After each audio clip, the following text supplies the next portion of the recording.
யோவான் 11வது அதிகாரம் 40வது வசனம். யோவான்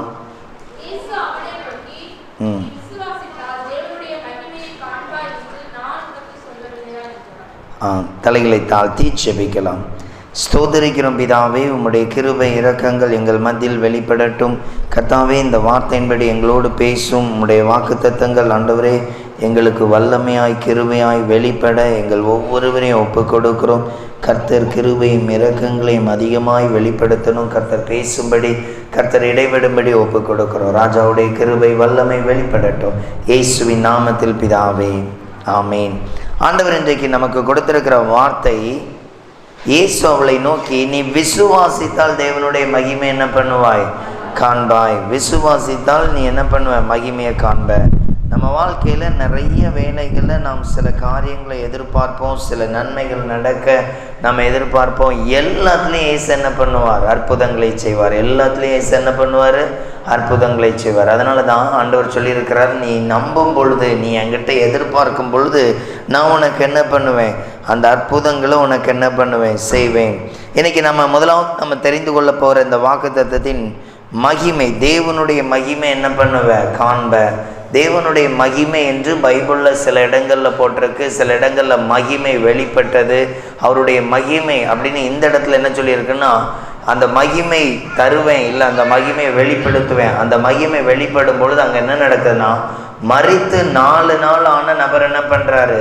மீண்டும் உயிரோடு எழும்புகிறார். அப்போ ஒரு உயிர் தெழுதல் இந்த மகிமையில் என்ன பண்ணுது? அதனால தான் பாடல் ஆராதனை வேலைகளில் சொல்கிறது, நீங்கள் ஸ்தோத்திரம் பண்ணுங்க, ஆண்டவருடைய மகிமை நம்மளை என்ன பண்ணட்டும்? நிரப்பட்டும். ஆண்டவருடைய பிரசன்னம் நம்மளை என்ன பண்ணட்டும்? சூழ்ந்து கொள்ளட்டும். உண்மையிலேயே அந்த மகிமை வரும் பொழுது நாம் தேற்றப்படுகிறோம், பலனடைகிறோம். நமக்குள்ள ஒரு அற்புதமே என்ன பண்ணுது? நடக்குது. அதனால தான் இந்த மகிமை என்ன பண்ணுங்க? பிடித்து கொள்ளுங்க. ஆண்டவருடைய மகிமை நமக்கு என்னவா இருக்குது? அவசியம். 2 நாளைக்கு முன்னாடி ஒரு காரியத்தை அப்படியே நினச்சிட்டே வந்தேன். அப்போ நினச்சேன், இனி நமக்கு என்ன பண்ணுவார்? ஆண்டவர் புதுசாக இந்த காரியத்தெல்லாம் ஆயத்தப்படுத்துவார் அப்படின்னு நினைக்கும் பொழுது, இனி இந்த பழைய காரியங்கள் இல்லை, இந்த காரியங்கள்லாம் நமக்கு நடக்காது அப்படின்னு நான் நினைக்கும் பொழுது, ஆண்டவர் ஒரு வார்த்தை கொடுத்தார், நீ விசுவாசிச்சா மறுபடியும் இவங்களை என்ன பண்ணுவேன்? கொண்டு வந்து சேர்ப்பேன். அப்போ கவனித்து பாருங்க, நம்முடைய விசுவாசம் மகிமை என்ன பண்ணுகிறது? வெளிப்படுத்துகிறது. அந்த தேவ வல்லமை இல்லை, தேவனுடைய அற்புதங்களை நம் வாழ்க்கையில் கொண்டு வருகிறது. அதனால தான் ஆண்டவர் சொல்றார், நீ விசுவாசி, நீ என்ன பண்ணு? என்னை நம்பும் பொழுது இந்த காரியத்தெல்லாம் என்ன பண்ணுவேன்? ஒழுங்கு பண்ணி தருவேன். அப்போ கவனிங்க, நாம் நமக்கு கொடுக்கிற வாக்குத்தத்தமான வார்த்தையில் எவ்வளோ உண்மையாக இருக்கிறோம். அந்த வார்த்தை எனக்கு நிறைவேறும், இதில் இயேசு எனக்கு அற்புதம் செய்வாருங்கிற அந்த நம்பிக்கை. அதனால தான் அந்த இடத்துல சொல்லியிருக்கு, நீ விசுவாசித்தால் தேவனுடைய மகிமையை காண்பாய் என்று உனக்கு சொல்லவில்லையா? அப்போது தேவன் ஒரு வார்த்தை தர்றார் அப்படின்னா அந்த வார்த்தை நம்மளுடைய துக்கங்களை மாற்றிடும், நம்முடைய சூழ்நிலைகளை மாற்றிடும். யோசித்து பாருங்க, அந்த 2 சகோதரிகளுக்கும் ஒரே சகோதரன். அப்போ எப்படி இருக்கும் அவங்களுடைய நம்பிக்கை, அவங்களுடைய எதிர்பார்ப்பு? அவங்க வீட்டில் ஒரு எண்ணிக்கையே குறையுது. ஆனால் ஆண்டவர் சொல்கிறாரு, மறுபடியும் நான் அதை உனக்கு என்ன பண்ணுவேன்? தருவேன். அதை மறுபடியும் என்ன பண்ணுவேன்? இதே போல தான் நம்ம வாழ்க்கையில் எந்தெந்த இடங்கள்லாம் தேவனிடத்துல ஆசீர்வாதத்தை எதிர்பார்க்கிறோமோ அதை மீண்டும் இயேசு நமக்கு தர்றதுக்கு என்னவா இருக்கிறாரு? வல்லமை உள்ளவர். அந்த காரியத்தில் நமக்கு நன்மை செய்ய வல்லமை உள்ளவர். அதனால தான் சொல்கிறேன், நான் உனக்கு மகிமை என்ன பண்ணுறேன்? தருகிறேன். இந்த மகிமையை குறித்து இதே அதிகாரத்தில் கொஞ்சம் தள்ளி சொல்லியிருக்கிறாரு. அவர் ஜெபம் பண்ணுவார். யோவான் 17வது அதிகாரத்தில் பார்த்தீங்கன்னா இயேசு ஜெபம் பண்ணுவார். அதில் சீசர்களுக்காக பண்ணுற விண்ணப்பத்தில் சொல்லுவார், நீர் எனக்கு தந்த மகிமையை இவர்களுக்கு கொடுத்தேன் அப்படின்னு சொல்லியிருப்பார். யாருக்கு? இந்த சீசர்களுக்கு கொடுத்தேன். அதில் சொல்லும்போது சொல்லுவார், யூதாஸ், அதாவது அவன் ஒருத்தனை தள்ளி மற்ற எல்லாருக்கும் இந்த மகிமை என்ன பண்ணியிருக்கிறேன்? கொடுத்துருக்கிறேன். அப்படின்னா என்ன அர்த்தம்? அற்புதத்தை இவங்க என்ன பண்ண போகிறாங்க? செய்ய போகிறாங்க. அற்புதத்தை செய்ய போகிறாங்க. அந்த வசனத்தை வாசிங்க பார்க்கலாம். யோவான் 17வது அதிகாரத்தில்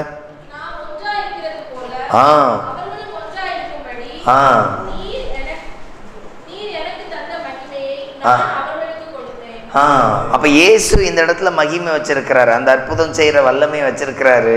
அதை சீசர்களுக்கு கொடுத்துட்டாராம். இது அந்த அவருடைய நீண்ட ஜபத்தில் என்ன பண்ணியிருக்கோம்? போட்டிருக்கோம். அப்போ நமக்கும் அப்படிதாங்க மகிமை தருகிறார். நம் வாழ்க்கையில் நம் மூலமாய் அவர் அற்புதம் செய்யும்படி, அதிசயங்களை காண பண்ணும்படி நமக்கு என்ன வைத்திருக்கிறார்? மகிமை. நம்ம எத்தனை பேர் ஆண்டவருடைய, அதான் பார்த்தீங்க அப்படின்னா நிரப்பப்படுகிற அனுபவத்தில் ஜெபம் இருக்கணும். நிரப்பப்படுகிற அனுபவம்னு பார்த்தீங்கன்னா, ஒரு தீ ஒரு தீக்குச்சை கொளுத்தும் பொழுது அதனுடைய வெளிச்சம் சிறிதாக இருக்குன்னா, அந்த தீக்குச்சை எடுத்து ஒரு விறகுல கொளுத்தும் பொழுது அந்த விறகுனுடைய வெளிச்சம் எப்படி இருக்கும்? பல மடங்காக காணப்படும். அதுவே இன்னும் அதிக விறகுகளை போட்டு கொளுத்தும் பொழுது எப்படி இருக்கும் தெரியுமா? அதில் ஒரு பலத்த வெளிச்சம் என்ன பண்ணும்? உண்டாகும். அப்போ நல்லா கவனிங்க, இவ்வளோ மாற்றங்கள், இவ்வளோ ஒரு காரியங்களை இயேசு நமக்கு என்ன பண்ணுவார்? செய்வார். அப்போ நல்லா நாம் இயேசப்பாவுடைய பிள்ளைகள், இயேசு என் வாழ்க்கையிலையும் அற்புதங்களை செய்யணும் அப்படின்னா ஒவ்வொரு நாளும் நான் தேவ பலத்தில் என்ன பண்ணணும்? நிரப்பப்பட்டவங்களா, பலனடைந்தவங்களா என்ன பண்ணணும்? காணப்படணும். நம்மள எல்லாருடைய வாழ்க்கையிலையும் இயேசு ஒவ்வொரு நாளும் அற்புதம் செய்ய வல்லமை உள்ளவர். எப்படி நம்ம குடும்பத்துக்கு என்ன தேவை, என்ன எதிர்பார்க்கிறோம், இதெல்லாம் நம்ம டெய்லி கவனிச்சுட்டே இருக்கோம் இல்லையா?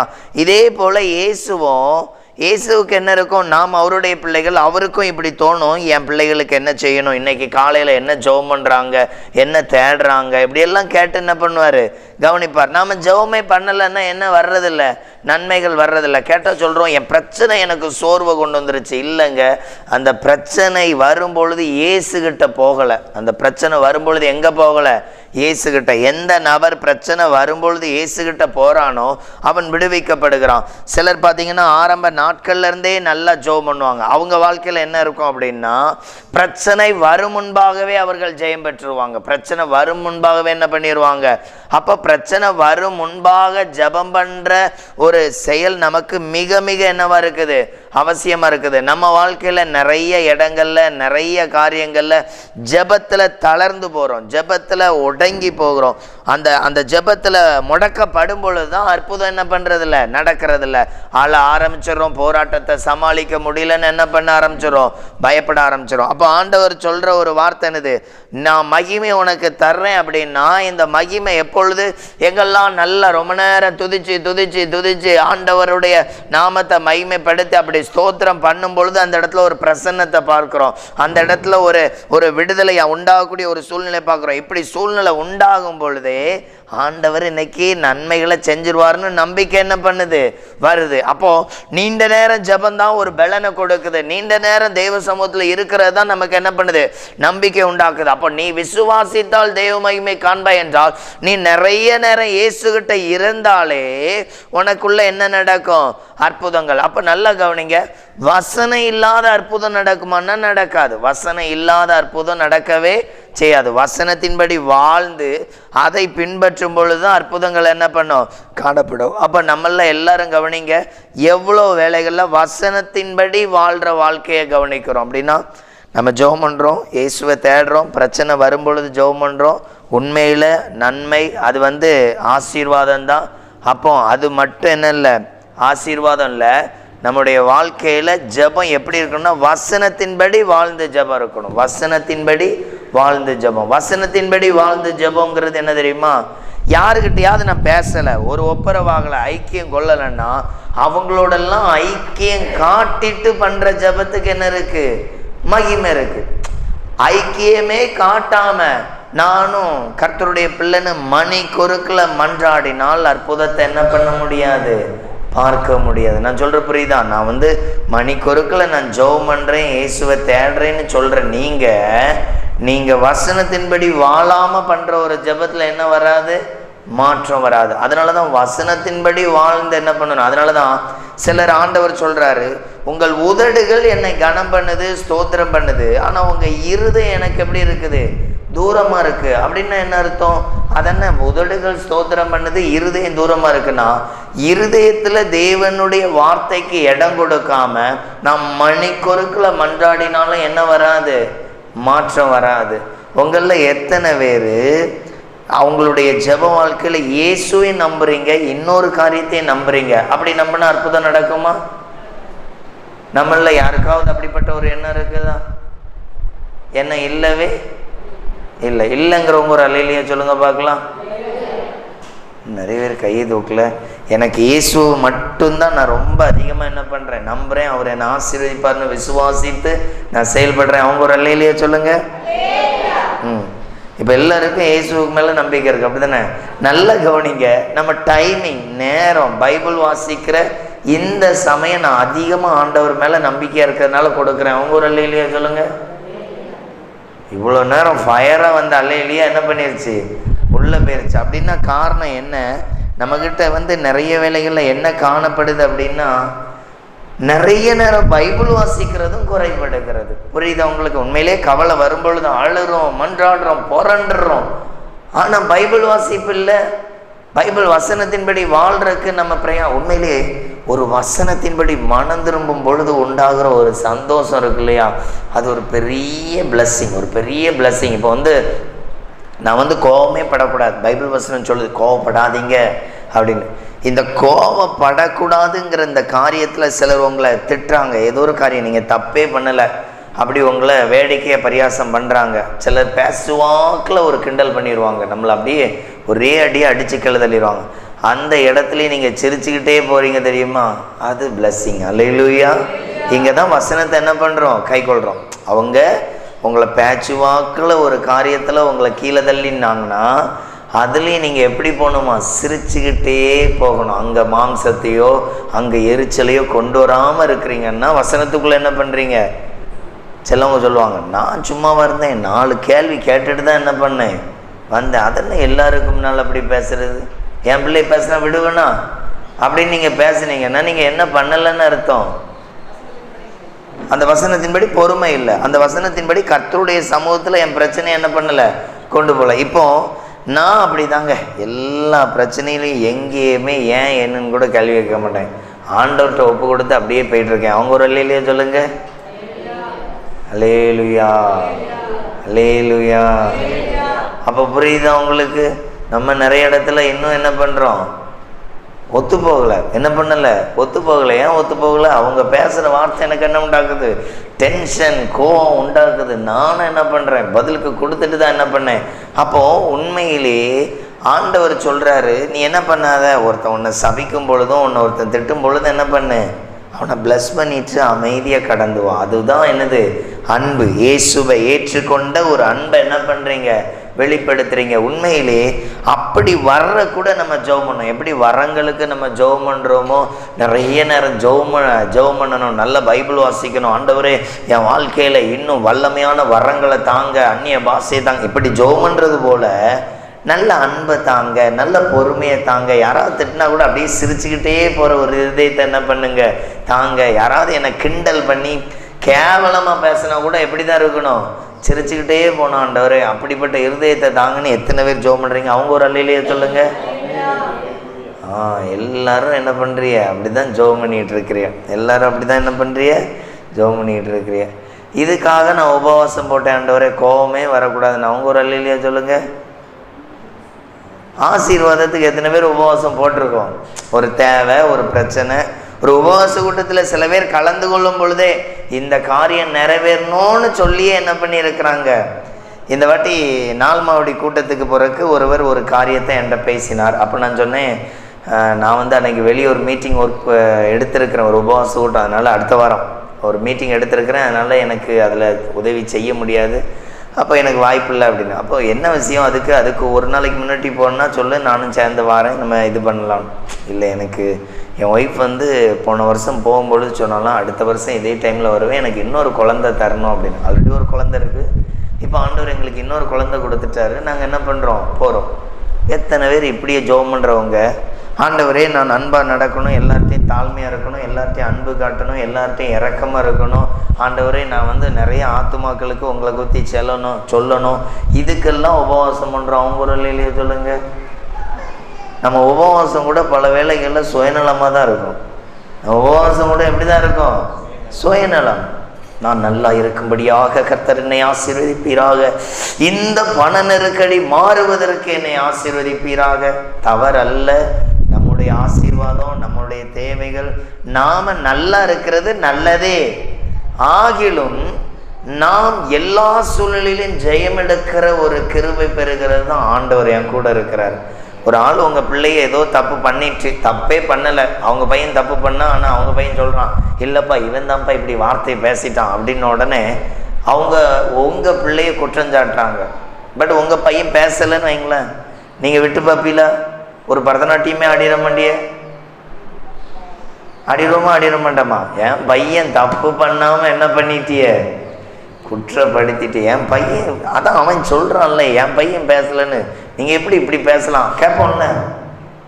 ஆனால் உண்மையிலே ஒரு மனிதனுடைய மேன்மையான லைஃபுக்கு முன்பாக தாழ்மை வேணுமா? அல்லேலூயா. மேன்மைக்கு முன்பு எஸ்.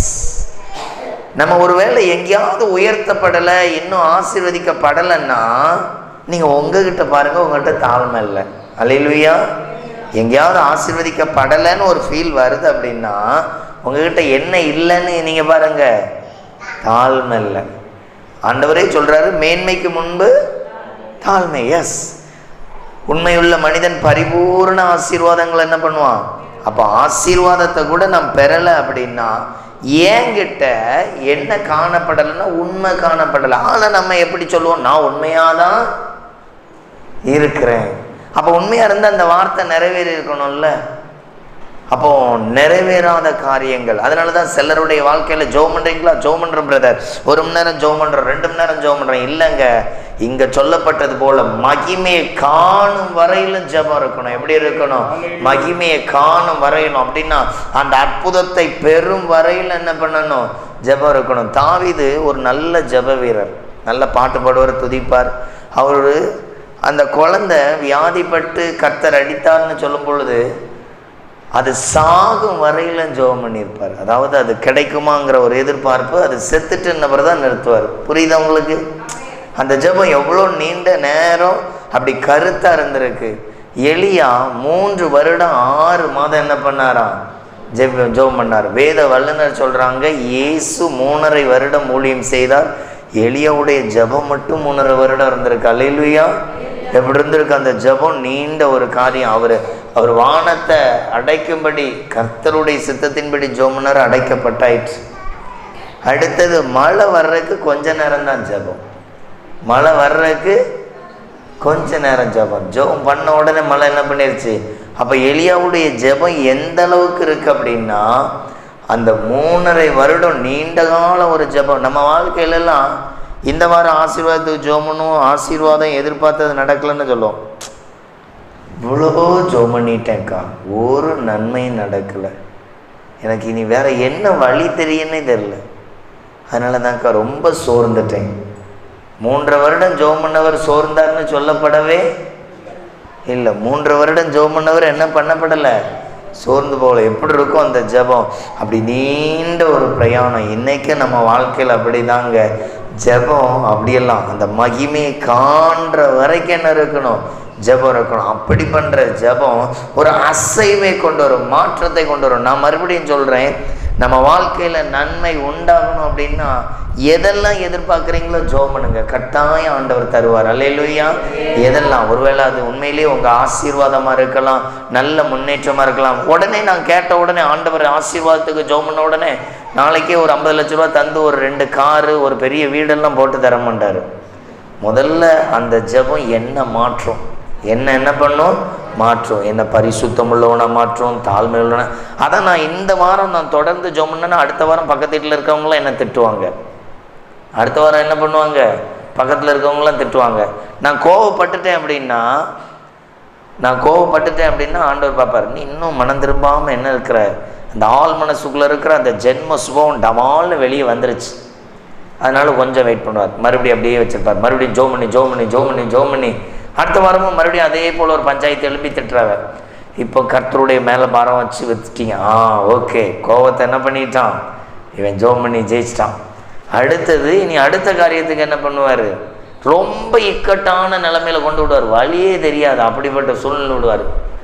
இப்போ அடுத்தது உடனே மனசு சொல்லும், வாழ்ந்து என்னத்துக்கு, வழியே இல்லாத அளவுக்கு. சில வேளைகளில் நமக்கு அப்படிப்பட்ட சூழ்நிலை வரும்பொழுது பைபிள் அப்படி ஆகார் சொல்கிறா, என் புள்ள சாகிறத என்னால் என்ன பண்ண முடியாது, போட்டுட்டு போயிட்டா ஒரு 100 அடி தூரத்துக்கு அந்த பக்கத்தில் போய் ஓன்னு அழுறா. அப்போ அந்த சூழ்நிலை என்னது, முடியாது. அந்த சூழ்நிலை என்ன பண்ணாது, முடியாது. அங்கே ஆண்டவர் ஆகாருடைய ஜெபத்தை கேட்டாரா கேட்கலையா? கேட்டாரா? குழந்தையின் சத்தத்தை கேட்டாருன்னு தான் சொல்லியிருக்க தவிர ஆகாரின் சத்தத்தை கேட்டாருன்னு சொல்லலை. அப்படின்னா குழந்தை யாருக்கிட்ட ரொம்ப நாளாக வாழ்ந்துச்சு அப்படின்னா ஆபிரகாமுடைய கண்ட்ரோலில் வளர்ந்துச்சு. யாருடைய கண்ட்ரோலில் வளர்ந்துச்சு? அப்போ ஒருவேளை இக்கட்டில் குழந்தைன்னா ரொம்ப சின்ன குழந்தை இல்லை, அது ஒரு குறிப்பிட்ட சைஸில் உள்ள குழந்தை. புரியுதா உங்களுக்கு? ஈசாக்கு குறிப்பிட்ட ஸ்டேஜ் வரைக்கும் அந்த குழந்தை இருக்கணும் அப்படின்னா அந்த குழந்தை ஒரு குறிப்பிட்ட ஏஜ் உள்ள குழந்தை. அப்போ அந்த குழந்தைக்கு ஆபிரகாம் எப்படி ஜெபம் பண்ணியிருப்பாருன்னு என்ன பண்ணியிருக்கோம்? தெரிஞ்சிருக்கும். புரியுதா உங்களுக்கு? அப்போ அந்த குழந்தையுடைய சத்தத்தை கர்த்தர் கேட்டாருன்னா குழந்தை என்ன நோக்கி கேட்டிருக்கோம்? ஆண்டவரே வனாந்தரத்தில் எங்களை என்ன பண்ணோம்? ஆசீர்வதியும். அந்த வனாந்தரத்தில் என்ன பண்ணோம்? குழந்தையின் சத்தத்தை தேவன் என்ன பண்ணாரு? கேட்டார். அந்த நீர் துறவு இருக்கிறத என்ன பண்ணாராம்? காண்பித்து கொடுத்தாராம். அப்போ உங்களில் எத்தனை பேர் நம்முடைய வாழ்க்கையில் அந்த இக்கட்டில் அழ ஆரம்பிச்சிருக்கிறீங்க? இக்கட்டில் முடிஞ்சிட்டு, நான் மறுபடியும் சொல்கிறேன், ஒரு மனிதருடைய விசுவாசம் தேவனுடைய மகிமையை காண பண்ணும் என்றால் அவருடைய ஜெபமும் வேத வசனமும் அதிகரிக்கும் பொழுது அந்த விசுவாசத்தில் பலப்படுவோம். அங்கே மகிமை என்ன பண்ண முடியும்? பார்க்க முடியும். அந்த ஜெபம் கண்டினியூ ஆக ஆக ஆக ஆக அங்கே ஒரு பெரிய நம்பிக்கை. அதை நல்லா கவனிங்க. ஒரு நாள் ஒரு 3 மணி நேரம் 4 மணி நேரம் நடக்கிற கூட்டத்தில் யாரெல்லாம் போயிருக்கீங்க? ஒரு 5 மணி நேரம் நடக்கிற கூட்டத்துக்கெலாம் நான் போயிருக்கேன். அவங்க அல்லையிலையோ சொல்லுங்கள். 4 மணிக்கு போயிருப்பீல்ல? சரி, 12 மணி நேரம் நடக்கிற கூட்டத்துக்கு போயிருக்கேன். அவங்க அல்லையிலையா சொல்லுங்க. நடத்தியிருக்கீங்க. இங்கே நடத்தியிருக்கீங்க அப்படி தானே? தொடர் பாஸ். நான் ஒரு 12 மணி நேரம் கூட்டம் ஒரு 3-4 கூட்டம், அதை 3 கூட்டமும் 4 கூட்டமும் நான் லீட் பண்ணி நடத்தியிருக்கிறேன். நான் 12 மணி நேரத்தில் கிட்டத்தட்ட 4 மணி நேரமோ 5 மணி நேரமோ அந்த ஜெபம் முடிக்கும் பொழுது தலையெல்லாம் அவ்வளோ வலி, அவ்வளோ பெயினாக இருக்கும். உண்மையிலே அப்படி ஒரு 2-3 கூட்டத்துக்கு மேலே நடத்தினேன்னு நினைக்கிறேன். 6 மாதத்துக்கு ஒருக்கா அப்படி கேப் விட்டு ஒரு 1.5 வருஷம் என்னமோ நடத்தினேன். அப்போ கவனிங்க, இந்த 12 மணி நேரம் நம்ம ஒரு கூட்டத்தில் கலந்து கொண்டு பாடி துதித்து மகிமைப்படுத்தினா ஒரு வாரத்துக்கு நம்ம வாய் எப்படி முணுமுணுத்துட்டு தெரியுமா? அங்கே என்னெல்லாம் பாட்டு பாடணுமோ அந்த பாட்டை என்ன பண்ணோம்? நம்மளை அறியாமல் முணுமுணுத்துக்கிட்டே இருப்போம். இப்போ ஒன்றும் வேண்டாம், அன்பு கூறுவோம் பாட்டு அந்த கூட்டத்தில் நிறைய நேரம் பாடிட்டு போனோம் வைங்களேன். எங்கே உட்காந்துருந்தாலும் என்ன வரும் தெரியுமா? அன்பு கூறுவே. நடந்துக்கிட்டு சமையல் பண்ணும் பொழுது, இந்த பக்கம் அரிசியை கழுவும் பொழுது, இந்த பக்கம் பருப்பு அள்ளி போடும் பொழுது. ஏன் அப்படின்னா இந்த பாடல் 12 மணி நேரம் இருதயத்துக்குள்ள போய் அப்படியே ஒரு மரமாக முளைச்சிட்டு தெய்வ மகிமையாக என்ன பண்ணிட்டு ஒரு வாரத்துக்கு அந்த பிரசன்னம் என்ன பண்ணுது? மறுபடியும் நீங்கள் கண்டினியூ பண்ணி இந்த ஜெபத்தை ஆயத்தப்படுத்தினீங்கன்னா நீங்கள் செய்கிற காரியத்தெல்லாம் கர்த்தர் ஆசீர்வதிப்பார். அல்லேலூயா.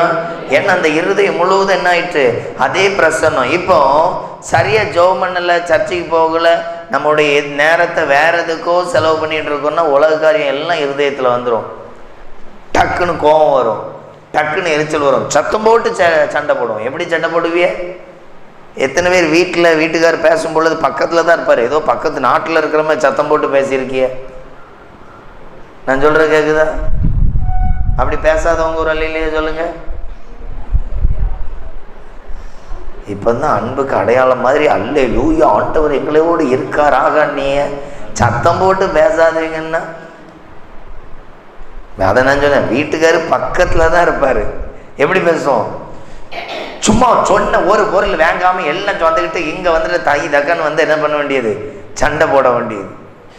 பெரிய தலைவலியாக இருக்குது. ஏற்கனவே இங்கே இருக்கிற பிரச்சனை தாங்க முடியாமல் நீங்கள் வேற வந்து சில இடத்துல கணவரை நீவா போன்னு கூட கோவத்தில் என்ன பண்ணிடுவாங்க? பேசிடுவாங்க. அப்போ கவனிங்க, பக்கத்தில் தானே இருக்கிறாரு, அமைதியாக பேசினா கேட்காதா? அப்படியே நமக்குள்ளே இருக்கிற ஆக்ரோஷம் ஒரு பெரிய ஸ்பீக்கர் போல் டாம் டீம்னு என்ன பண்ணும்? வெடிச்சு தள்ளும். அப்போ எப்படி இந்த சுபாவம் வந்துச்சு? நம்ம ஆண்டவரை விட்டு டவுன் ஆகி தள்ளி போகும் பொழுது நமக்குள்ள என்ன உண்டாகுது? அந்த நேரம் கொடுக்கறது குறையும் பொழுது என்ன உண்டாகுது? ஒரு பெரிய போர்க்களமே நமக்குள்ள என்ன பண்ணுது? வெடிக்குது. அப்போ ஜெப வாழ்க்கை, ஜெபத்தை தேடுகிற ஒரு அனுபவம் இருக்கும் பொழுது அவன் நிதானமா இயேசு பாருங்க, லாசருவே வெளியே வா என்கிற சத்தம் உரத்த சத்தமாய் கூப்பிட்டார் அப்படின்னு என்ன பண்ணியிருக்கு இருக்கு. காற்றையும் கடலையும் அதட்டினாருங்கிறது உரத்த சத்தமாய் கூப்பிட்டார்னு சொல்லப்பட்டிருக்கு. வேற எங்கேயாவது அவரு டாம் டீம்னு குதிச்சாரா? இல்லை. அவருடைய வார்த்தை அவ்வளோ மென்மையாக இருந்துச்சு. எப்படி இருந்துச்சு? எவரை பார்த்து சொல்கிறார், விசுவாசம் உள்ளவனா இரு, உன் மகள் என்ன பண்ணுவா, ரட்சிக்கப்படுவாள். விசுவாசம் உள்ளவனா இரு, உன் மகள் என்ன பண்ணுவா, ரட்சிக்கப்படுவா. அப்போ அந்த வார்த்தையை கவனித்து பாருங்கள், எவ்வளோ மென்மையாக இருக்குது. நீங்கள் மென்மையாக இருக்கிறீங்களா? நீங்கள் போடுற சத்திரத்தில் உங்கள் வீட்டுக்கார் உடனே பைக்கை ஸ்டார்ட் பண்ணி ஓடிடுற மாதிரி பேசுகிறீங்களா? புரியுதா உங்களுக்கு?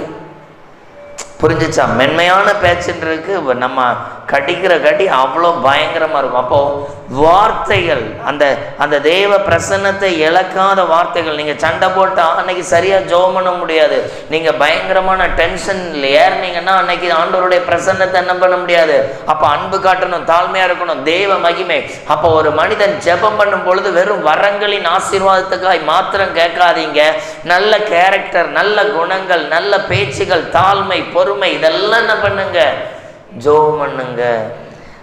யோசித்து பாருங்க, மன நிறைவோடு என் குடும்பத்தில் இருக்கிறேன். அவங்கெல்லாம் ஒரு அல்லையா சொல்லுங்க பார்க்கலாம். நான் கேட்டது என்னன்னு புரியாதனால நிறைய பேர் கை தூக்கலங்கிறத நான் விசுவாசிக்கிறேன். மன நிறைவு. மன நிறைவுன்னு தெரியுமா? வீட்டுக்கார் ஒரு வாரம் வேலைக்கு போகவில்லை, அவருக்கு வேலை கிடைக்கலன்னு அப்படி சோம்பலாக இருக்கிறார். அந்த சோம்பலில் நம்ம இப்படியே இருந்தால் சாப்பாட்டுக்கு மண்ணள்ளி தான் திங்கணும். இப்படின்னு டென்ஷன் ஆகாமல், ஆண்டவரே இப்படிப்பட்ட சூழ்நிலை மாறட்டும்னு சொல்லி ஜெபம் பண்ணிட்டு வீட்டுக்காரர்கிட்ட அழகான சிரிப்போடு இருக்கிறேன் அப்படிங்கிறவங்க அல்லையா சொல்லுங்க. ஆண்டவருக்கு தான் தெரியும். உங்கள் வீட்டுக்காரை கூட்டு கேட்டால் சொல்லியிருப்பார், அம்மோ வாயை திறந்து தான் ஏன் நான் அமைதியாக இருக்கிறேன். அப்போ புரியுதா உங்களுக்கு? நம்மக்கிட்ட அந்த மனரம்யமான பேச்சு கூட என்ன பண்ணலை, சில வேளைகளில் காணப்படாது, சில வேளைகளில் என்ன பண்ணாது, காணப்படாது. அப்போது கவனிங்க, நம்முடைய தேவைகள். உண்மையிலேயே நான் ஊழியம் செய்கிறேன், எனக்கு ஒரு தேவைன்னா நான் ஜெபம் பண்ணியே தான் ஆகணும். நான் ஊழியம் செய்கிறேன், எனக்கு ஒரு தேவைன்னா என்ன பண்ணணும், நான் ஜெபம் பண்ணி ஆகணும். ஒருவேளை உழைக்கிற ஆள் என்ன பண்ணுவார், ஒரு இந்த வேலை இந்த 2 வாரமும் அந்த வேலை இல்லை அப்படின்னா வேற ஒரு இடத்துல வேலையை என்ன பண்ணணும், எதிர்பார்க்கணும், ஓடி ஆகணும். அப்போ நல்லா கவனிங்க, அதற்கு பின்னாக ஒரு ஜெப சப்போர்ட் தேவை.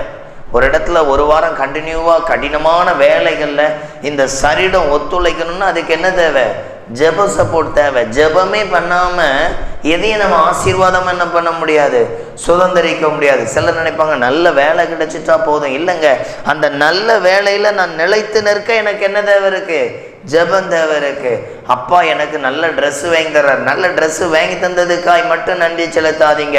ஒவ்வொரு நாளும் அந்த பலன் குறையாமல் இருக்க உங்கள் வீட்டில் இருக்கிறவங்களுக்கு என்ன பண்ணுங்க, ஜெபம் பண்ணுங்க. அதான் கர்த்தருடைய மகிமையை என்ன பண்ணுவார், காண பண்ணுவார். அப்போ அப்படிப்பட்ட சூழ்நிலை. நேற்றைக்கு உண்மையிலே எனக்கு காலையில் ஒரு சிறுவர் ஊழியம், அடுத்தது ஒரு சர்ச்சில் கொஞ்ச நேரம் இருந்து ஜெபம் பண்ணேன், அடுத்தது உடனே பார்த்திங்கன்னா ஒரு குறிப்பிட்ட இடத்துல கூடி ஜெபம் பண்ணோம், அடுத்தது பார்த்திங்க அப்படின்னா இன்னொரு வீட்டில் ஒரு ப்ரேயர் செல், அதுக்கப்புறம் அது இங்கே தக்கலைக்கு அந்த மூளைச்சல்லேருந்து மறுபடி WCCயில் அடுத்த ப்ரேயர் முடித்து நான் வீட்டுக்கு போகும்பொழுது கிட்டத்தட்ட ஒரு 7 மணிக்கு மேலே ஆகிட்டு. எனக்கு முதுகு வலின்னா பைக்கில் இப்போ நான் இந்த தூரம் பிரயாணம் பண்ணுறதுனால, இப்போ உங்கள் ஊர்லாம் பக்கம், இங்கேருந்து திருநெல்வேலி தாண்டி தென்காசி பக்கத்தில் அங்கெல்லாம் கூட்டத்துக்கு போவேன், மீட்டிங் வந்துகிட்டே இருக்கும்.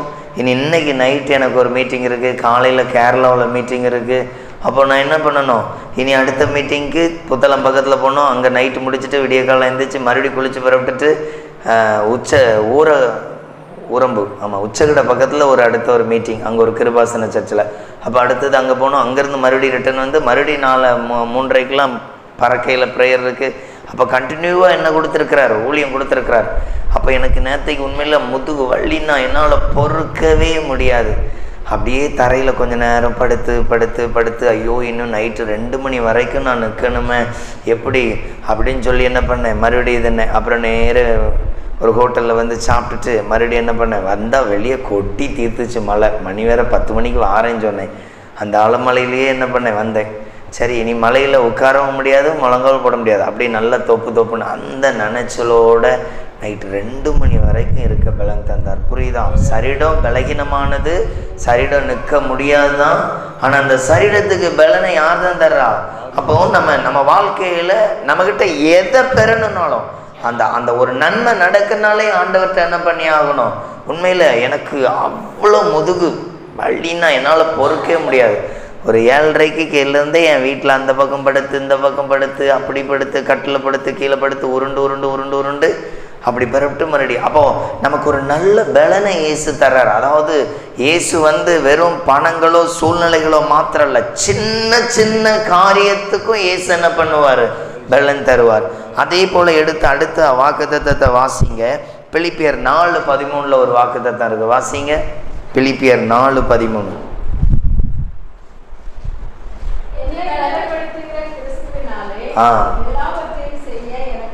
இது பவுல் சொல்ற ஒரு வார்த்தை. என்னை பலப்படுத்துகிற கிறிஸ்து இயேசுவினாலே எல்லாற்றையும் செய்ய என்ன உண்டு? பலன் உண்டு. பவுலுடைய வாழ்க்கையில பவுலுடைய காலங்கள்ல அவர் பேசுகிற ஒரு வார்த்தை தான் இது. எனக்கு ஆண்டவர் என்ன கொடுத்திருக்கிறாரு? பலன் உண்டு. அதனால எல்லாவற்றையும் செய்ய என்ன பண்றேன்? எனக்கு அந்த பலன் கிரியேட் செய்து. சரி, என்ன பலன்? அவர் என்ன செஞ்சாரு? நல்லா கவனிச்சு பாருங்க. இயேசு செஞ்ச பலன் என்ன தெரியுமா? அவரை ஊழியத்துல வல்லமையா பயன்படுத்தினார். அல்லேலூயா. அவருடைய ஜெபம் ஒரு நாளும் டல் அடிக்கலை. அவருடைய பரிசுத்த வாழ்க்கை ஒரு நாளும் டல் அடிக்கலை. அவருடைய தனிப்பட்ட ஜெபம், இரவு ஜெபம், சுவிசேஷம் அறிவிக்கிறது, வேத ஞானம், எதுலேயும் பவுலுக்கு என்ன பண்ணலை? டல்லாக காணப்படவே இல்லை. அப்போ ஒன்றை நீங்க கவனிச்சு பாருங்க.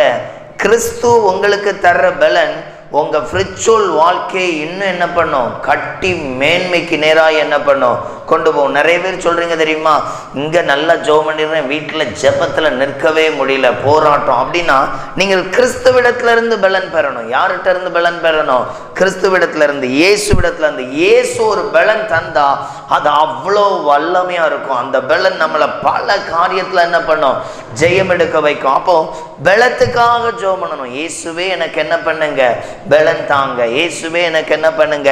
நீண்ட நேரம் ஜெபிக்கிறதுக்கு பலன் தாங்க, தாழ்மையா இருக்க பலன் தாங்க. அதாவது சொல்ல, என்னை பலப்படுத்துகிற கிறிஸ்துவின் பலன். அது என்ன பலனா? கிறிஸ்து எப்படிலாம் இருந்தாரு? ஜெபம் பண்றதுல அவருக்கு ஒரு, நமக்கெல்லாம் அவர் தான் ரோல் மாடல். பரிசுத்தமா வாழ்றதுல அவர் மட்டும்தான், அற்புதம் செய்யறதுல அவர் மட்டும்தான். அவரை போல வேற யாரும் என்ன பண்ண முடியாது? செய்ய முடியாது. அப்போ அந்த தேவன் திறந்து பெற்ற பவுல் சொல்றாரு, இந்த பலனை நாமளும் என்ன பண்ணணும்? பெற்றுக்கொள்ளணும். இந்த பலன். அப்போ இயேசுகிட்ட நம்ம 1 மணி நேரம் ஒரு நாள் ஜெபம் பண்றோம். அந்த 1 மணி நேரம் ஜெபத்துல என்ன பண்ணுங்க? நிறைய நேரம் பலத்துக்காக மன்றாடுங்க. இன்னும் என் வீடு முழுவதும் என்ன பண்ணட்டும்? உங்க கிருபை தங்கட்டும். என் வீட்டுக்குள்ள எந்த வாதைக்கு என்ன பண்ணக்கூடாது? இடம் இருக்கக்கூடாது. எந்த பலகீனத்துக்கு இடம் இருக்கக்கூடாது. சண்டைக்கு இடம் இருக்கக்கூடாது. முறுமுறுப்புக்கு இடம் இருக்கக்கூடாது. தேவ பிரசன்னம் என்ன பண்ணட்டும்?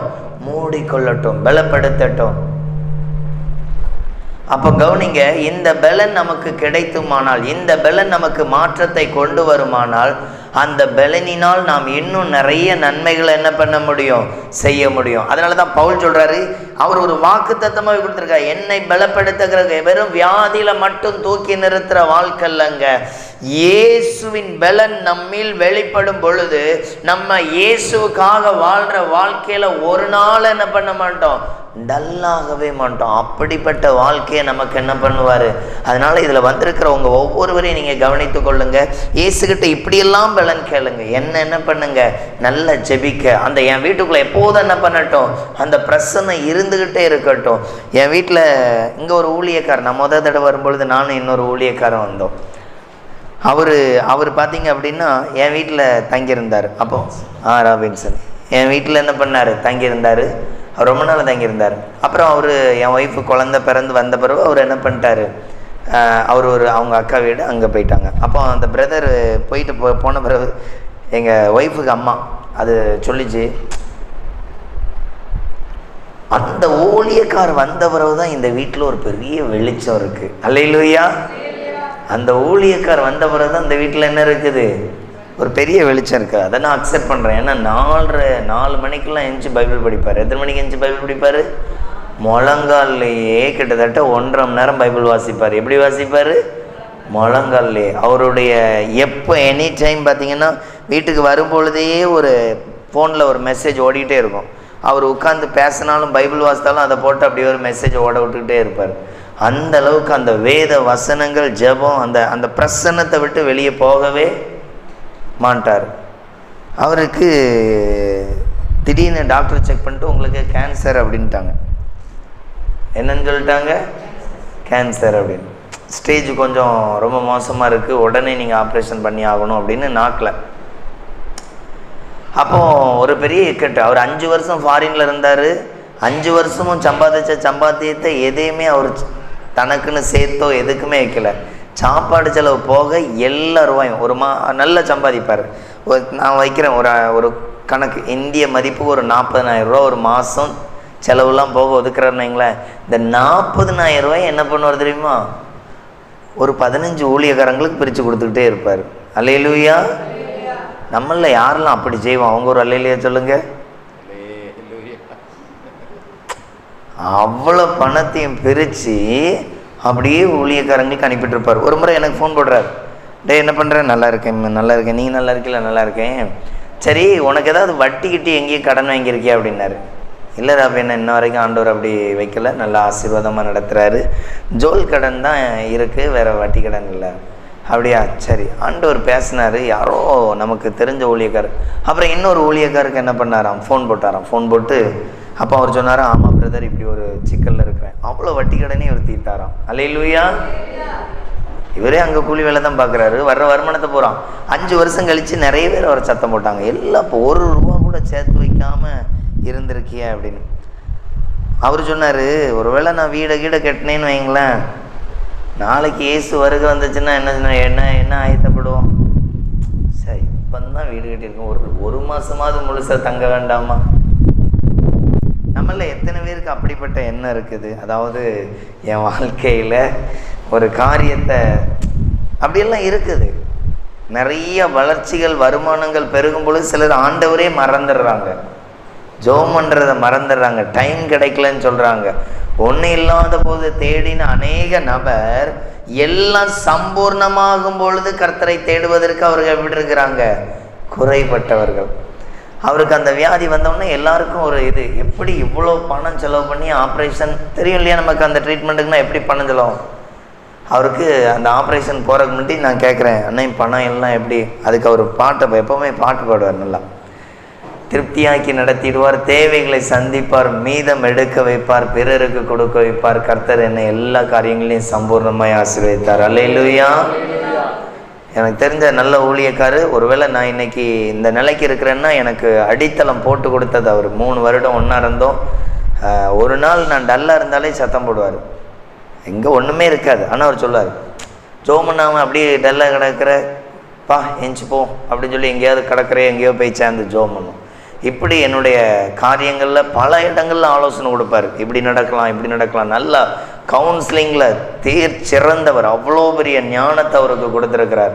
நம்ம பைபிள் எடுத்து ஒரு ஆளுக்கு ஆலோசனை கொடுக்குறோன்னா அவர் பேச விட்டுட்டு சொல்லுவார், பைபிளில் நம்மளை போல் ஒரு சாப்டர் எடுத்து பேசுவார். அது அவர் அவ்வளோ ஒரு ஞானம். அவர் முழங்கல்ல பைபிள் படிக்கிறோன்னா பைபிள் ரீதியாக நான் இன்றைக்கி நிறைய செய்திகள் ஆண்டவர் தர்றாரு. ஆண்டவர் எனக்கு ஆரம்ப நாட்களில் எனக்கு பைபிளே படிக்க தெரியாது. நான் வேறு 2ஆம் கிளாஸ் இல்லையா, ஒன்றுமே தெரியாது இல்லையா. எனக்கு நிறைய இடங்களில் மெசேஜ் எடுக்கிறதுக்கு அவர் மெசேஜ் கொடுக்கறதுக்கு அவர் தான் மெசேஜ் எடுத்து தருவார். இந்த மெசேஜை வாலிபர் மத்தியில் பேசு, இந்த மெசேஜை வயசானவங்க மத்தியில் பேசு, இது அன்னைக்கு இந்த சர்ச்சில் பேசு, அவ்வளோ அழகாக எடுப்பார். அந்த மெசேஜ்லாம் அவ்வளோ புதுசாக இருக்கும். ஏன்னா அவர் அதாவது 1.5 மணி நேரம் பைபிள் படித்து நிறைய படிக்க மாட்டார், ஒரு அதிகாரத்தை 1.5 மணி நேரமாக உட்காந்து படிப்பார். அதை என்ன போட்டிருக்கு, என்ன பேசியிருக்கு, அந்தளவுக்கு தியானித்து படிப்பார். ரொம்ப ஒரு வேத ஞானத்தை கிருபையாய் பெற்றுக்கொண்டவர் அவர். அநேக வேலைகளில் என்னை என்கரேஜ் பண்ணி, ஆனால் இப்போ நான் உங்கள்கிட்ட இப்போ எல்லாம் பாஸ்டர் ஐயா நல்ல ஒரு தீர்க்கதரிசி என்னெல்லாம் எங்கேயுமே அவர் பாராட்டி பேச மாட்டார். என்ன மெசேஜ் பேசுகிற ஒரே நேரத்தில் ஒன்றை குறிச்சே பேசிக்கிட்டு இப்படியெல்லாம் சத்தம் போடுவார். சில சர்ச்சுகளில் உபவாச கூட்டத்துக்கு அவர் அங்கே கூட்டத்தில் அங்கே இருப்பார். அந்த வசனத்தில் என்ன இப்படி பேசினேன், ஏசு உட்கார்ந்துருந்தார்னு பைபிளில் என்ன போட்டிருக்கு, எழுந்து நின்றார்னு போட்டிருக்கு. அதையும் தப்பாக பேசுகிற, ஒழுங்காக பைபிளை மெமரி பண்ண மாட்டியா அப்படின்னு என்ன பண்ணுவார். அந்த அளவுக்கு நான் செய்கிற தவறுகளை சரியாக என்ன பண்ணுறவர், கரெக்ட் பண்ணுறவர். அவ்வளோக்குள்ள அவர்கிட்ட என்ன இருக்கும், அந்த வழி நடத்துதல் எல்லாத்தையும். அவர் ஒரு ஸ்தாபனத்தில் ஒரு பெரிய மினிஸ்ட்ரியில் மேனேஜர் போல் இருந்தவர். ஜீசஸ் ரெடீம்ஸில் ஒரு குறிப்பிட்ட ஆஃபீஸில் அவர் என்னவா இருந்தார், மேனேஜர் போல் இருந்தவர். நிறைய கவுன்சிலிங் கொடுப்பார். அவர் செய்கிற காரியங்களும் ரொம்ப பிளஸ்ஸிங்காக இருக்கும். அப்போ புரியுதா, அவர் சொன்ன வார்த்தை திருப்தியாக்கி நடத்திடுவார். ஆப்ரேஷன் பண்ணி முடித்து வந்த பிறகு நான் அவர் என்ன பண்ணேன் பார்த்தேன், அவர் அந்த வியாதியாக இருக்கிறது போலயே இல்லை, அவ்வளோ ஆக்டிவாக அங்கங்கே சுற்றிக்கிட்டு இருந்தார். இப்போவும் அவர் அடிக்கடி பார்ப்பேன். இப்போவும் என்ன பண்ணுவார் தெரியுமா, ரொம்ப என்னை மோட்டிவ் பண்ணுற மாதிரியே தான் பேசுவார். அன்னைக்கு சும்மா பேசினேன், உடனே சொன்னார், பாரு பேதுரோடு 12 சீசர் இருக்கும் பொழுது அவனுக்கு மட்டும்தான் தோணுது, கடலில் நானும் இறங்கி வரட்டா, பாரு அவன் தேவன் செய்த அற்புதத்தை தான் வாழ்க்கையில் நடத்துறதுக்கு ஒவ்வொரு நாளும் என்ன பண்ணுறான், விரும்புகிறான். அவன் ஒன்னையுமே இழக்க விரும்பலை, ஆண்டவர்கிட்ட புதுசாக கற்றுக்கொள்ள என்ன பண்ணுறான், விரும்பிக்கிட்டே இருக்கிறான். அவனை போல் இன்னும் என்ன பண்ணணும், ஆக்டிவாக இருக்கணும். இந்த மாதிரி வசன ரீதியாக நம்மளை எப்போதும் என்ன பண்ணுவார், ஒரு புஷ் பண்ணிகிட்டே இருப்பார். இன்னொருத்தர் உண்டு, அவர் நான் இப்படி ஒரு கூட்டத்தில் அல்லேலியா போட்டால் எத்தனை தடவை போடுறேன்னு அவர் கவுண்ட் பண்ணுவார். ஏன் இவ்வளோ அல்லேலியா போடுற, வசனத்தை என்ன பண்ணு, இன்னும் அதிகமாக பேசு, இந்த காரியத்தை ஏன் இப்போ நான் உங்கள்கிட்ட பேசின ஒரு காரியத்தில் என்ன குறித்து அதிகமாக பேசியிருந்தா அதை மட்டும் லிஸ்ட் எடுத்து பேசுவார். இப்படி பேசாத. அப்போ நல்லா கவனிங்க, நம்ம வாழ்க்கையில் நிறைய இடங்களில் நமக்கு அற்புதங்கள் இல்லை, நம்ம வாழ்க்கையில் ஒரு மாற்றத்தை செய்யக்கூடிய தன்மைகளை என்ன பண்ணுவார், கற்றுக் கொடுப்பார். அப்போது நம்ம வாழ்க்கையில் அதனால தான் கிறிஸ்துவின் பலன் மிக மிக என்னது அவசியம். அவர்கிட்ட நான் உண்மையிலேயே கற்றுக்கொண்ட ஒரு காரியம், அவர் சுயநலமாக எந்த காரியத்துலேயும் வாழ்ந்ததை நான் என்ன பண்ணலை, அதிகமாக பார்க்கல. நான் சில வேளையில் சொல்வேன், உண்மையிலேயே ஒரு நல்ல எனக்கு ஆண்டவர் தந்தார் ஒரு குறிப்பிட்ட காலம் வரைக்கும் அவரோடு இருந்து பயணம் செய்ய. இப்போமா எப்போது பார்த்தாலே நல்லா அவர் பேசும்பொழுது, அவர் ஒரு 1/4 மணி நேரம் பேச விட்டு கேட்கணும்னு தோணும். அவ்வளோ அவர் பேசும்பொழுது முக்கால்வாசி வேதத்துக்குள்ளேருந்து என்ன பண்ணுவார், பேசுவார். இப்படி ஒரு செய்தி கேட்டேன், இப்படி ஒரு காரியம் கேட்டேன். நாங்கள் 3 பேர் 3 சர்ச்சுக்கு போவோம். சர்ச்சுக்கு முடிஞ்சு வீட்டுக்கு வந்தால் 3 பேரும் அவங்கவுங்க சர்ச்சில் புதுசாக கேட்ட வசனத்தை குறித்து பேசுவோம். யாரெல்லாம் வீட்டுக்குள்ளே அப்படி கணவன் மனைவி பிள்ளைகள் அப்படி வசனத்தை குறித்து ஒவ்வொரு சண்டையும் பேசிகிட்டு இருக்கியா, அவங்க ஒரு அல்லையிலேயே சொல்லுங்க. நான் சொல்கிறது புரியுதா உங்களுக்கு? நாங்கள் 3 பேரும் வெவ்வேறு சர்ச்சுக்கு போவோம். அந்த 3 பேரும் வீட்டுக்கு வந்த உடனே வீட்டுக்குள்ளேருந்து நாங்கள் பேசுகிற காரியம் என்னது, என்ன மத்தியானத்துக்கு சாப்பாட்டுக்கே வெளியே இருக்காது அந்நாட்களில். இந்த 3 பேரும் நாங்கள் இப்படி வசனத்தை எடுத்து பேசுவோம். எங்கள் சர்ச்சில் இன்னைக்கு இதை கொடுத்தாங்க. அந்த வசனம் எங்களுக்கு அவ்வளோ ஒரு பிளஸ்ஸிங்காக இருக்கும். நான் தேவனுக்குள்ளே வளர. அப்போது இயேசுடைய அந்த பலன் உங்களுக்கு அவசியம். 3வது ஒரு வாக்குத்தத்தம் இதோட நிறைவு செய்யலாம். ஏசாயா 41:10 வாசிங்க. 3வது வாக்குத்தத்தம்.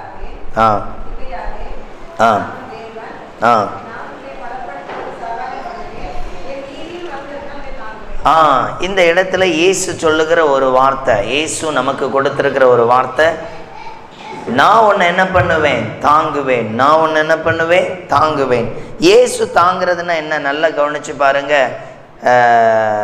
சிலர் சில ஊழியக்காரங்களுக்கு சப்போர்ட் பண்ணுவாங்க. அதை சொல்லுவாங்க, அந்த ஊழியக்காரங்களை தாங்கிறதுக்கு ஆண்டவர் கிருபை செய்தார், மிஷினரிகளை தாங்க கிருபை செய்தார். ஏழை பிள்ளைகளுக்கு சப்போர்ட் பண்ண இல்லை தாங்க என்ன பண்ணார், கிருபை செய்தார் சொல்லுவாங்க. கேள்விப்பட்டிருக்கீங்களா? மிஷினரியை நாங்கள் தாங்குகிறோம், மிஷினரி என்ன பண்ணுகிறோம், தாங்குகிறோம். இதே போல தான் இயேசு சொல்றாரு, நான் உங்களை என் நீதியின் வழக்கரத்தினால் என்ன பண்ணுவேன், தாங்குவேன். அப்படின்னா என்ன அர்த்தம்? இயேசு உங்கள் வாழ்க்கையில் எல்லா காரியத்துலேயும் உங்களுக்கு உதவி செய்வாராம். தாங்குதல் அப்படின்னா, இப்போ நான் ஒரு மிஷினரியை தாங்குறேன் குஜராத்தில், அந்த மிஷினரிக்கு தாங்குதல்னா என்ன செய்வேன், அந்த மிஷினரிக்கு நாங்கள் அனுப்புகிற ஒரு காணிக்க அவருடைய பிரயாண செலவுக்கோ அவருடைய ஆகாரத்துக்கோ அவருடைய மெடிக்கல் ரீதியாகவோ ஏதோ ஒரு காரியத்தில் உதவியாக இருக்குது. புரியுதா உங்களுக்கு? இதுதான் தாங்குதல். அப்போ இயேசு என் குடும்பத்தை தாங்குறார் அப்படின்னா, வியாதி வருகிற சூழ்நிலையில் அவர் பலன் தந்து என்னை தாங்குவார். போராட்டம் வருகிற சூழ்நிலையில் சமாதானத்தை கொடுத்து தாங்குவார். என்னுடைய நெருக்க வேளைகளில் என் வருமானத்தை பெருக பண்ணி தாங்குவார். அப்போ தேவன் நம்மளை என்ன பண்றாராம், தாங்குறாராம். அவர் சொல்றாரு, என் நீதியின் வழக்கரத்தினால் உன்னை தாங்குவேன். எப்படி தாங்குவாரா? நீதியின் வழக்கரத்தினால். அப்போ நீதிக்கு ஆப்போசிட்டா ஒரு காரியம் கேட்டால் கிடைக்கவே கிடையாது. நீதியாய் கேட்கிற ஒவ்வொரு காரியங்களும். அதனால தான் எப்பவுமே பாவ மன்னிப்பை அறிக்கையிட்டு ஜெபம் பண்ணி ஆசீர்வாதத்தை கேளுங்க. பாவத்தோடு இருந்து கேட்கறதுனால தான் நிறைய பேருக்கு என்ன உண்டாகிறது இல்லை, ஆசீர்வாதம் கிடைக்கிறது இல்லை. தேவனிடத்துல குறைகளை அறிக்கையிட்டு ஜெபம் பண்ணி பாவங்களை மன்னிப்பை பெற்ற பின்பு நீங்க பண்ற ஜெபத்துக்கெல்லாம் அற்புதம் நடக்கும். அல்லேலூயா. அப்போ நம்ம போன உடனே நம்மை நாமே நிதானித்தறிந்து நம்மகிட்ட இருக்கிற குறைகள் நம்மகிட்ட இருக்கு. அதனாலதான் ஒவ்வொரு நாளும் உங்களை புதிதாக மாற்ற உங்களை ஆயத்தப்படுத்துங்க. அப்போ சகல நன்மைகளும் உங்களுக்கு என்ன பண்ணும், வந்து கொண்டே இருக்கும். சகல நன்மைகளும். ஒருவேளை அப்படி ஆயத்தப்படாத பட்சம் நம்ம எதை பார்க்க முடியாது, நன்மைகள். அதனால தான் ஆண்டவர் சொல்றேன், நீதியின் வழக்கரத்தினால் என்ன பண்ணுவேன், உங்களை தாங்குவேன். அப்போ கவனிங்க, ஒரு வாக்குத்தத்தம் நமக்கு கிடைக்கும் பொழுது அந்த வாக்குத்தத்தம் நிறைய மாற்றங்களை என்ன பண்ணும், நமக்கு கொண்டு வரும். அப்போ வாக்குத்தத்தங்களுக்கு அதிகமாக என்ன பண்ணுங்க, கிடைக்கிற வசனத்தை வைத்து என்ன பண்ணுங்க, கண்டினியூவாக என்ன பண்ணுங்க, ஜெபம் பண்ணுங்க. நம்ம கேட்கிற ஆசீர்வாதங்கள், நான் எனக்கு வர்ற எல்லா காணிக்கைகளை நான் எழுதி வச்சு ஜெபம் பண்ணுவேன். இது எனக்கு தந்தீர், நன்றி ஏசப்பா. இதை கொடுத்தவங்களை என்ன பண்ணுங்க, ஆசீர்வதிங்க. அதில் கை வச்சு, அதில் சில டைம் நிறைய காணிக்க வந்திருக்கோம், அப்போ இப்படி எழுதுவேன்,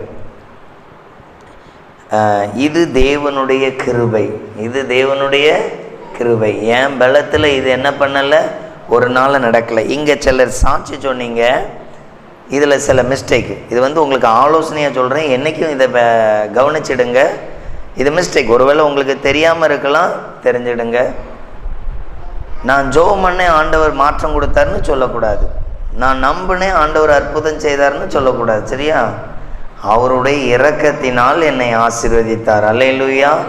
என் நம்பிக்கை குறைவு, என் ஜெபம் ஒன்றும் பெரிய ஜெபம் கிடையாது.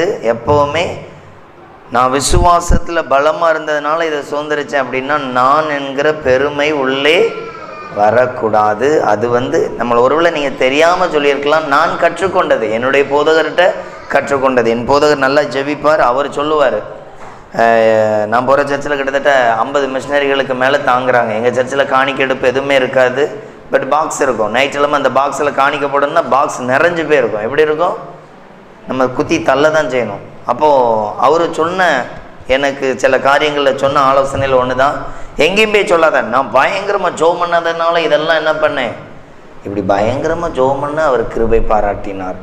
நான் பண்ண ஜெபம் குறைவு தான், அவர் செய்த அற்புதம் பெரியது. இப்படியெல்லாம் என்ன பண்ணுங்க. எதற்கென்றால் அது சரியா தப்பா அப்படிங்கிறது ரெண்டாவது பட்சம். இவைகள் நல்லது, இவைகள் என்னது, நல்லது. என்னைக்கும் எங்கே போனாலும் என்ன பண்ணுங்க. ஏன் அப்படின்னா பிசாசு நீங்கள் செய்கிற சின்ன மிஸ்டேக்கு கூட எடுத்து வச்சு அடுத்த முறை நன்மை கிடைக்க விடாதபடி அவன் என்ன பண்ணிடுவான், தடை பண்ணி விடுவான். நீங்கள் செய்கிற அந்த வார்த்தையின் திருத்தங்கள் உங்களுக்கு நல்ல நன்மைகளை கொடுக்கும். ஏன்னா தாழ்மை உள்ளவனுக்கு தேவன் கிருபை அளிக்கிறார். நம்ம பண்ணுற ஜெபம் எப்போவுமே குறைவுள்ளது தான், நம்முடைய பரிசுத்தம் குறைவுள்ளது தான். ஏன்னா இயேசுவை தவிர இங்கே நீதிமான் ஒருவருமே பேசுகிற நானும் 1000 காரியங்கள், ஏதோ 1-2 தப்புலாம் பண்ணியிருக்க மாட்டேன், 1000 காரியங்களில் குறைவாக இருப்பேன். இயேசு என்ன அந்த வசனத்தை வச்சு பார்க்கும் பொழுது தான் தெரியும் ராஜகுமார் இதெல்லாம் என்னது குறைவுள்ள ஆள்னு. அதனால் எப்போவுமே சொல்லுங்கள், ஆண்டவர் எனக்கு என்ன பண்ணார், உதவி செய்தார். நான் ஒரு சில நாட்கள்லாம் ஆசீர்வாதத்துக்கு எப்படி ஜோமணும்னா என் 2 கையை நீட்டி சாஷ்டாங்கமாக அப்படி தேவ சமூகத்தில் முழங்கால முடைக்க அப்படி படுத்து என்ன பண்ண ஜோமன, ஆண்டவரே என்கிட்ட நீதியோ, நான் நல்லவன், நான் இப்படியெல்லாம் இருக்கிறேன்னு சொல்லி எந்த நன்மையும் பெறறதுக்கு நான் என்ன இல்லை, தகுதியே இல்லை. ஆனால் நீர் என் மேலே வச்சிருக்கிற அன்பு ரொம்ப என்னது பெரியது. அதன்படி என்ன பண்ணும், ஆசீர்வதியும். அதன்படி என்ன பண்ணும், ஆசீர்வதியும். அதனால் அப்படி இதுன்னுங்க உங்களை நீண்ட தூரம் எந்த கஷ்டமும் வராது. நான் அதை விசுவாசிக்கிறேன். அல்லேலூயா. நீங்கள் ஒருவேளை உங்கள் இடத்துல தாழ்மைப்படுத்தி, ஆண்டவரே இந்த நெருக்கம், பண நெருக்கத்தை என்னால் முடியாது, என் ஜெபத்தினால் அதை சுந்தரிக்க முடியாது, ஆனாலும் நீர் என் தகப்பன், நீர் என்னது என் தகப்பன், என்னை எப்பத்துலேருந்து தெரிஞ்சிருக்கிறீர், நான் யார் என்று அறியாத முன்பே என்னை நீர் என்ன பண்ணவர், அறிந்தவர் அப்படின்னு சொல்லி உங்களை தாழ்த்தும் பொழுது நிச்சயமாக நீங்கள் எவ்வளோ பெரிய காரியங்கள் இருந்தாலும் அதை ஆண்டவர் என்ன பண்ணுவார், வாய்க்க செய்வார். யோவான் 14:14 இப்படி சொல்லுது, என் நாமத்தில் நீங்கள் எதை கேட்டாலும் அதை என்ன பண்ணுவேன், உங்களுக்கு செய்வேன். அப்படின்னா என்ன அர்த்தம், நீங்கள் கேட்குற காரியம் இந்த பூமியிலேயே இல்லாட்டா கூட அதை உருவாக்கி தருவார். அதை என்ன பண்ணுவார், உருவாக்கி தருவார். லாசருடைய கல்லறை சொல், நீ விசுவாசித்தால் தேவனுடைய மகிமை காண்பாய். இயேசு என்கிற நாமத்தின் நிமித்தம் அங்கே என்ன உண்டாயிற்று அப்படின்னா, அந்த சரீரம் மீண்டும் புதுப்பிக்கப்பட்டது. அழுகி நாற்றம் எடுத்த சரீரம் மீண்டும் என்ன பண்ணிட்டு, அப்போ நீங்கள் கேட்குற காரியம் இந்த பூமியிலே இல்லாட்டாலும் ஆண்டவர் என்ன பண்ணுவார், உருவாக்கி தருவார். அல்லேலூயா. அப்போ என் நம்பிக்கை குறைவாக இருந்தாலும் இயேசு என்ன பண்ணுவார், ஆசீர்வதிப்பார். காரணம் அவர் என் மேலே எப்படி வச்சிருக்கிறாரு, அதிக அன்பு. அந்த அதிக அன்பு எப்படி வச்சிருக்கிறாரு, கல்வாரி காற்றை நினைவு கூறுங்க, உங்களுக்காக முள்முடி ஏற்றுக்கொண்டிருக்கிறார், உங்களுக்காக ரத்த சிந்தி இருக்கிறார். அவர் மகிமை பொருந்தின ராஜாவாய் இருக்கிற தேவன் அநேகருக்கு மத்தியில் அடிக்கப்பட்டு மிதித்து தள்ளப்பட்டு காரி உமழ்ந்து இவ்வளவு அவமானங்களை யாருக்காக வாங்கினாரு, நமக்காக வாங்கினார். உங்களை எல்லா இடத்துலையும் என்ன பண்ணுவார், ஆசீர்வதிப்பார். அதனால ஒருவேளை உங்களுக்கு தெரியாதா இருக்கலாம். நான் கற்றுக்கொண்டதை என்ன பண்ணியிருக்கிறேன், சொல்லியிருக்கிறேன். ஆகையால் என்ன பண்ணுங்க, அதை கடைபிடிங்க. இன்னும் கர்த்தர் உங்களை என்ன பண்ணுவார், ஆசீர்வதிப்பார். எதையும் நமக்கு எல்லாத்தையும் தெரிஞ்சவங்க கிடையாது.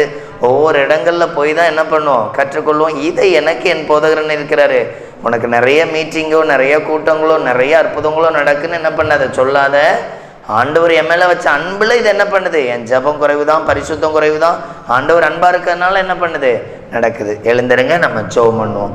ஆண்டவர் இன்னைக்கு அப்படியே உங்களோட என்ன பண்ண போறார், ஒரு 2 நிமிடம் அப்படியே நம்ம ஜெபம் பண்ணி முடிக்க போகிறோம். ஆண்டவர் உங்களுக்கு ஒரு கிருபையான வார்த்தையை கொடுத்திருக்கிறார். 3 வார்த்தை. நீ விசுவாசித்தால் தேவனுடைய மகிமையை காண்பாய். கர்த்தருடைய பலன். 3வது காரியம், தேவன் உங்களை தாங்குவார். 3 வாக்குத்தத்தங்கள் ஆண்டவர் இன்னைக்கு கொடுக்கிற ஒரு காரியம். ஒரு பூட்டு, அந்த பூட்டை அறத்தினால அறுத்து போட்டிருக்கிறத பார்க்கிறேன். ஆண்டவர் சொல்லுகிறார், அங்க எந்த தடையும் இல்லை, நீ பயப்படாத. என் வாழ்க்கையில சில நன்மைகள் நடக்கலைன்னு சொல்ற ஒருவர்களுக்கு ஆண்டவர் சொல்றார், உனக்கு எந்த தடையும் இல்லை, நீ விசுவாசித்தால் தேவனுடைய ஆசீர்வாதத்தை காண்பாய். என் இயேசு என்னை ஆசீர்வதிப்பார், இயேசு என்னை பலப்படுத்துவார், இயேசு எனக்கு நன்மையானதை தருவார் என்று நீங்க இயேசுவை நோக்கி பார்க்கும் பொழுது உங்களுக்கு ஒரு நன்மையும் குறைபடாது. அப்படியே எல்லாரும் இயேசுவை நோக்கி பார்த்து கேட்கலாமா? ஆண்டவரே உமக்கு நன்றி, ராஜாவே உமக்கு நன்றி, நல்லவரே உமக்கு நன்றி. எல்லாரும் வாய்களை திறந்து ஆண்டவரே உங்க கரங்கள்ல இந்த வாக்குத்தத்தங்கள் என் வீட்டில், என் பிள்ளைகள் மேல, என் குடும்பத்துல ஆண்டவரே வெளிப்படும்படி வெளிப்படும்படி வெளிப்படும்படி வெளிப்படும்படியாக ஆண்டவரே ஒப்பு கொடுக்கிறேன். எல்லாரும் அப்படியே ஸ்தோத்திரம் பண்ணுவோமா? இயேசு உங்களை அதிகமாய் நேசிக்கிறார். மெய்யாகவே இயேசுக்கு உங்க மேல அளவில்லாத ஒரு அன்பு உண்டு. இயேசு எந்த இடத்துலயும் உங்களை விட்டு கொடுக்க மாட்டார். இயேசு எந்த இடத்துலயும் உங்களை கைவிட மாட்டார். அவர் ஆசீர்வதிக்கிற தேவன், அவர் உங்களை பலப்படுத்துகிற தேவன், அவர் உங்களுக்கு நன்மையானதை கட்டளையிடுகிற தேவன். இயேசுவே உங்க கிருபை, இயேசுவே உங்க கிருபை, இயேசுவே உங்க கிருபை. ஒவ்வொரு பிள்ளைகள் மேலும் உங்க நன்மைகள் வெளிப்படட்டும். ஆண்டவரே உங்க கரங்கள் இந்த பிள்ளைகளை ஆசீர்வதிக்கட்டும். சொல்லுங்க, இந்த 3 வாக்குத்தத்தங்கள்ல எது உங்களுக்கு ஆண்டவர் பேசினாரோ அதை எடுத்துக்கொள்ளுங்க. இந்த வார்த்தையின்படி எனக்கு ஆசீர்வதிங்க, என்னை உம்முடைய நீதியின் வலக்கரத்தினால் தாங்குங்க. என் குடும்பத்துல கர்த்தருடைய பலன் உண்டாகட்டும். என் குடும்பத்துல தேவ விசுவாசத்தின் ஆசீர்வாதங்கள் இன்னும் மகிமையாய் காணப்படட்டும், மகிமையாய் காணப்படட்டும். ஆண்டவரே, நீர் என்னை எந்த இடத்துல விட்டு கொடுக்காத தேவன். ஆண்டவரே, என் தாய் தகப்பனுக்கு மேலாய் என்னை ஆசீர்வதிக்கிறவர். ஆண்டவருடைய ஆசீர்வாதம் இன்னும் பலமாய் என்னை தாங்கட்டும். ஆண்டவரே, ஆண்டவர் இந்த நாள்ல சொல்லுகிற வார்த்தை அதுதான், நான் உனக்கு சொன்னதை செய்யும் அளவு உன்னை கைவிடுவதில்லை. இங்க சிலருக்கு ஏற்கனவே கொடுத்த வாக்குத்தத்தத்தை சொல்லுகிற வார்த்தை அதுதான், நான் உனக்கு சொன்னதை செய்யும் அளவு உன்னை கைவிடுவதில்லை.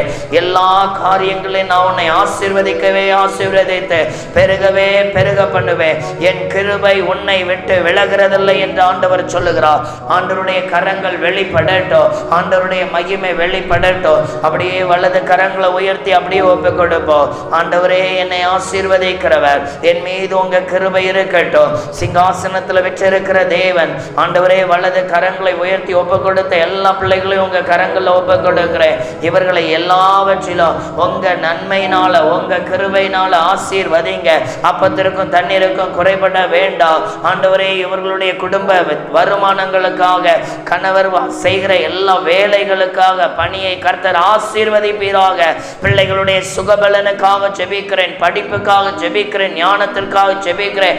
யார் குடும்பத்துல கஷ்டங்கள் நெருக்கங்கள் காணப்படுகிறதோ இயேசு கிறிஸ்துவின் நாமத்தினால் ஆசீர்வதிக்கப்படும்படியாய் ஒப்புக் கொடுக்கிறேன். அப்படியாய் வாழ்த்தி ஆசீர்வதிக்கிறேன். தகப்பனுடைய கிருபை அதிகமாய் வெளிப்படட்டும். எங்களை கர்த்தர் இந்த வார்த்தையின்படி ஆசீர்வதிப்பதற்காய் கரங்களை தட்டி நன்றி செலுத்தலாமா? எல்லாரும் ஆண்டவருக்கு ஸ்தோத்திரம் பண்ணுங்க. ஆண்டவரே, உமக்கு நன்றி நன்றி நன்றி நன்றி நன்றி. காக்கும் வல்ல மீட்பர் உண்டனக்கு உண்டனக்கு உண்டனக்கு. காக்கும் வல்ல மீட்பர் உண்டனக்கு காத்திடுவார் என்றுமே, காத்திடுவார் என்றுமே. என்ன வந்தாலும் நம்புவேன், என்னை மீட்பரை யார் கைவிட்டாலும் பின் செல்வே எனது இயேசுவை. அகல ஆழ உயரமாய் எவ்வளவு அன்பு கூர்ந்தார். என்ன துன்பங்கள் வந்தாலும் அவர் என்னை கைவிட மாட்டார்.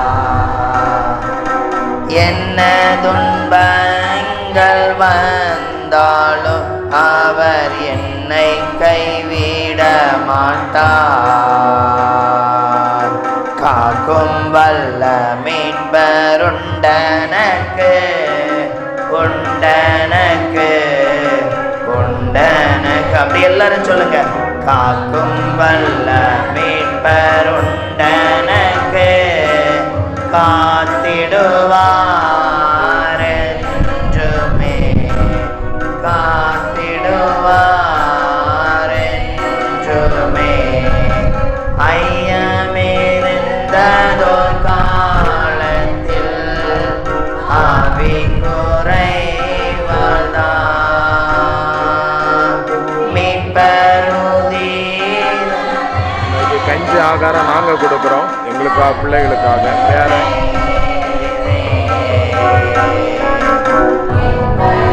யாவும் நீங்கிற்றே இயேசு கை தூக்கினார். முற்றும் என்னுள்ள மாறிற்றே இயேசன்னை தூக்க வல்லோர். முற்றும் என்னுள்ளம் முற்றும் என்னுள்ளம் மாறிற்று இயேசன்னை காக்க வல்லோர். காக்கும் வல்ல மீட்பருண்டனக்கு உண்டனக்கு உண்டனக்கு. காக்கும் வல்ல மீட்பர் உண்டனக்கு காத்திடுவார் என்றுமே காத்திடுவார் என்றுமே. கர்த்தர் நம்மை பாதுகாப்பதற்காய் கரங்களை தட்டி நன்றி செலுத்துவோமா? இயேசுவே, எங்களுடைய எல்லா விண்ணப்பங்களையும் கேட்டிருக்கிறேன். என்னை பாதுகாப்பதற்காக உம்மை துதிக்கிறேன். உங்க கிருபையில நான் நிலை நிற்கிறேன் இயேசுவின் நாமத்தினால். ஆண்டவரே, இந்த ஆகாரத்தை ஒப்புக் கொடுக்கிறேன். ஆகாரத்தை கொடுத்த குடும்பங்கள், பிள்ளைகள், ஆண்டவரே அவர்களுடைய பேர பிள்ளைகள் எல்லாருக்காக உம்மை ஸ்தோத்தரிக்கிறேன். ஆண்டவர், இந்த ஆசீர்வாதத்தின் நிமித்தம் அவர்களுடைய அப்பத்தையும் தண்ணீரையும் கையின் பிரயாசங்கள் நெசனாகி இயேசு கிறிஸ்துவின் நாமத்தினால் ஆசீர்வதிக்கப்பட ஒப்புக் கொடுக்கிறோம். ஆசீர்வதிக்கப்பட ஒப்புக் கொடுக்கிறோம். கர்த்தர் கிருபை செய்வதற்காய் அந்த குடும்பத்தை நன்மையினால் நிரப்புவதற்கு நன்றி. இயேசுவின் நாமத்தில் பிதாவே, ஆமென். ஆமென். நிறைவான இடத்துல இருக்கிறோம். நீங்களும் சொன்னது போல சொன்னது